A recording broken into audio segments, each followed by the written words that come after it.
যারা বামে আছে না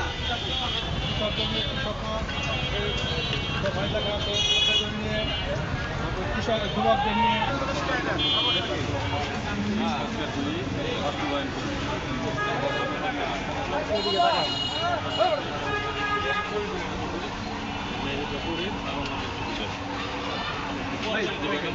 সাধারণ সম্পাদক জনাব আইয়ুব খানের পক্ষ থেকে সালাম পেল। ঠিক আছে ভাই, সুন্দরভাবে চালানোর জন্য আইয়ুব খানের তত্ত্বাবধানে আপনার ধানের শিশু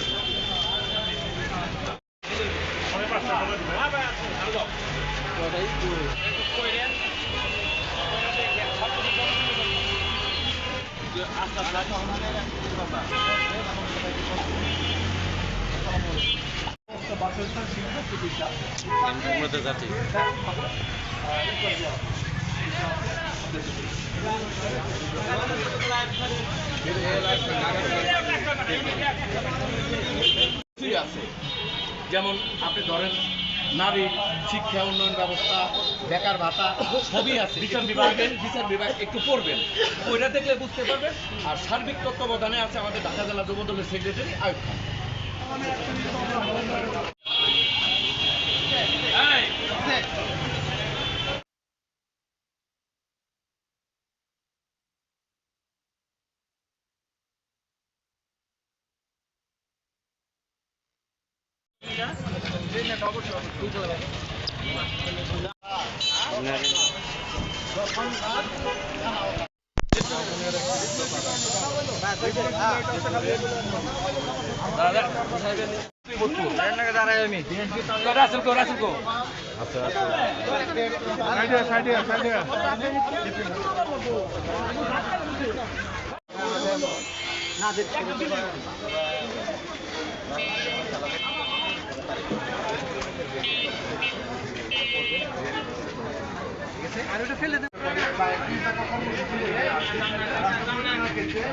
জীবনের তালিকে রাষ্ট্রীয় সুন্দর পরিচালনার জন্য যে জরুরি দরকার তারেক রহমান এখানে তা উল্লেখ করে গেছে।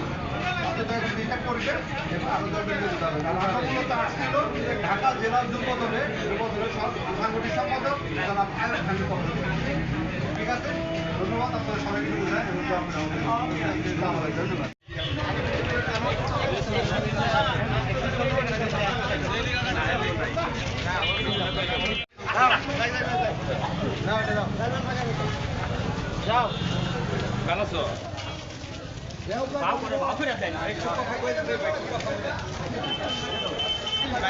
আসসালামু আলাইকুম।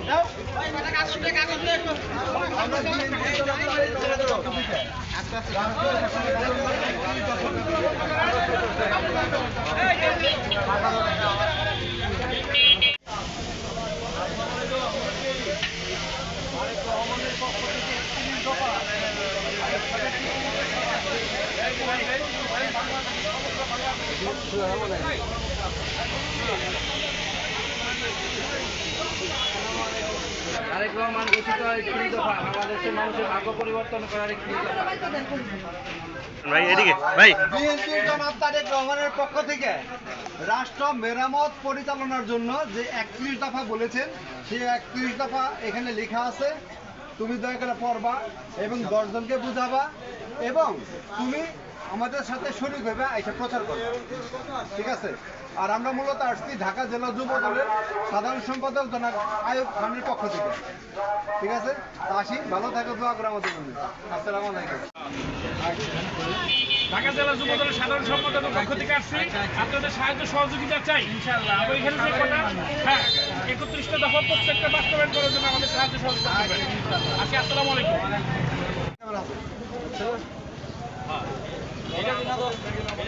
সৌদি আরব পৌঁছায় তত এটা রাস্তার কাছে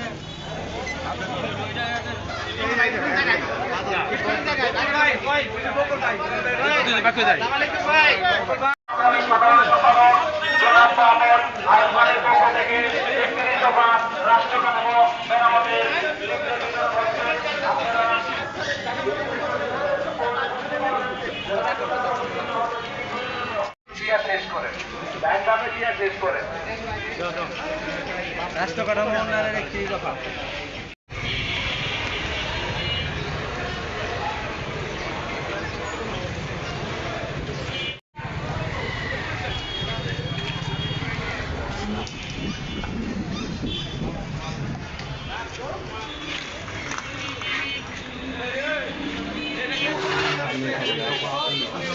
আপনাদের সাহায্য সহযোগিতা চাই এবং এখানে যা বাস্তবায়ন আছে করবো আপনাদের সাহায্য সহযোগিতা।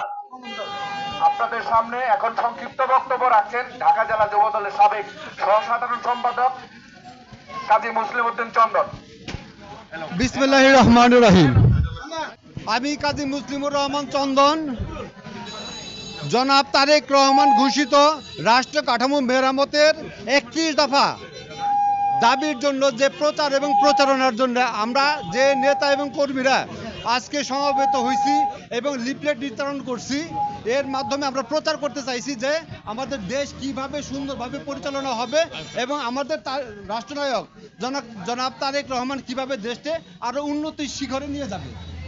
আমি আপনাদের মাধ্যমে এইটা প্রচার করতে চাই যে আমরা অতীতে যা কষ্ট দুঃখ ভোগ করছি, আগামীতে আমরা এটাকে ডিঙ্গে আমাদের দেশটাকে প্রতিষ্ঠিত করব, এই প্রত্যাশায় এই আশায় আমার রাষ্ট্রনায়ক জনাব তারেক রহমান এই 31 দফা দিয়েছেন। আর এই 31 দফার পক্ষ থেকে আমি জনাব আইয়ুব খানের পক্ষ থেকে সাধারণ সম্পাদক ঢাকা জেলা যুবদল, আমি সবাইকে ওনার পক্ষ থেকে ধন্যবাদ জানাই এবং আপনাদের সবাইকে কৃতজ্ঞতা জানাই। আপনারা সবাই আছেন, ভালো থাকবেন এবং কোনো দ্বন্দ্বে জড়াবেন না, নিজেকে ভালো রাখবেন। আসসালামু আলাইকুম। পর্যায়ে বক্তব্য রাখছেন ঢাকা জেলা যুব দলের সাবেক সহসভাপতি মোস্তফা কামাল।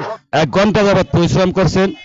আমার পক্ষ থেকে ঢাকা জেলা যুব দলের পক্ষ থেকে, সাভার পৌরসভার পক্ষ থেকে এবং আমাদের মা মাটি মানুষের নেতা জনগণের অত্যন্ত কাছে যিনি থাকেন আপসীন ছাত্র নেতা ঢাকা জেলা যুব দলের সাধারণ সম্পাদক জনাব আইয়ুব খানের পক্ষ থেকে সবাইকে অভিনন্দন এবং শুভেচ্ছা এবং ভালোবাসা। আজকের 31 দফা মূলত জনাব তারেক রহমান ঘোষিত এই 31 দফাকে প্রত্যেকটি ঘরে দোকানে পৌঁছা দেওয়া দায়িত্ব হল বিএনপির প্রত্যেকটি নেতা এবং কর্মী। এই নির্দেশ দিয়েছেন কে? আমাদের ঢাকা জেলা যুব দলের সাধারণ সম্পাদক জনাব আইয়ুব খান। আইয়ুব খানের পক্ষ থেকে আপনাদের সবাইকে শুভেচ্ছা, সবাইকে ধন্যবাদ জানিয়ে আমি আমার বক্তব্য সংক্ষিপ্ত করছি। বিসমিল্লাহির রহমানির রহিম। আপনাদের আমি সাভার পৌর যুব দলের পক্ষ থেকে এবং ঢাকা জেলা যুব দলের পক্ষ থেকে আন্তরিকভাবে ধন্যবাদ জানাচ্ছি। আপনারা অত্যন্ত অক্লান্ত পরিশ্রম করেছেন। সাভার থানা বাস সেন্টার থেকে শুরু করে আপনারা সাভার বাজার হয়ে সাভার বাজার রোড প্রদক্ষিণ করেছেন এবং মানুষের সাথে কথা বলেছেন। আমার বাংলাদেশের রাষ্ট্র কাঠামো আমরা কি করব, সামনে সংস্কারে যে জিনিসটা নিয়ে এসেছিলাম সেটা আপনারা মানুষকে বুঝাতে সক্ষম হয়েছেন। আমি সাভার পৌর যুব দলের পক্ষ থেকে আরেকবার আপনাদের ধন্যবাদ জানাচ্ছি। আগামী দিনে আমরা যেন সবাই একত্রে মিলে এই রাষ্ট্র কাঠামোর, তারেক রহমানের রাষ্ট্র কাঠামোর যে প্রোগ্রামটা দিয়েছে আমরা সুন্দরভাবে সফল করতে পারি, সবাইকে বুঝাতে পারি এবং সুন্দরভাবে এই দেশ জন্য পরিচালনা করতে পারি। আইয়ুব খান হজের জন্য আছে সৌদিতে, আমরা সবাই দোয়া করব সে সুন্দরভাবে হজ করে আমাদের কাছে এসে এবং আমাদের সাথে যেন এই যে প্রোগ্রাম শুরু হয়েছে 31 দফা তারেক রহমানের যে রাষ্ট্র কাঠামো উন্নয়নের যে এটা দিয়ে দফা দিয়েছে, এই 31 দফার সাথে সে আবার সামিল হবে। সে এসে আমাদের এই যে প্রোগ্রামটি শুরু হয়েছে এই প্রোগ্রামটি তার হাতে শেষ হবে এই আশা ব্যক্ত করে আমি শেষ করছি। বাংলাদেশ জিন্দাবাদ, বাংলাদেশ জাতীয়তাবাদী যুব দল জিন্দাবাদ, শহীদ জিয়া অমর হোক, খালেদা জিয়া জিন্দাবাদ, তারেক অহংকার, তারেক রহমান জিন্দাবাদ। আজকে এখানে আমরা পথসভা শেষ করছি। খুদা হাফেজ।